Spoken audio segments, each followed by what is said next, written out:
Herkese günaydın güzel insanlar. Bayramınız mübarek olsun. Büyüklerimin ellerinden, küçüklerimin gözlerinden öpe. Şimdi benim üniversite son sınıftayken İsmail diye bir arkadaşım vardı. Kulağı çınlasın, şimdi ailesine selam olsun. 3 tane çoluğu çocuğu var.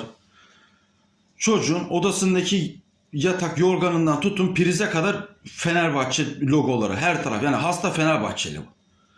Biz de o dönem bulamadım ben bilet. Dedi ki Berk, dedi, ben bilet buldum ama bizimkilerin tarafından. Dedi hiç ses etme. Bana giydirdi mi Fener üniformasını.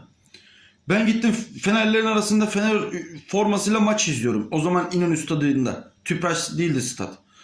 Arkadaş Beşiktaş gol atıyor, ben sevinemiyorum. Beşiktaş gol atıyor, sevinemiyorum. Yerleri şey yapıyorum. Sonra maç bitti, biz 3-0 bunları yendik. 2010 senesi falan. Arkadaş ben yollarda ondan sonra bir bağırmaya başladım. Kartal gol gol, Kartal gol gol. Ya var arkadaş, gül Allah gül, gül Allah gül yani.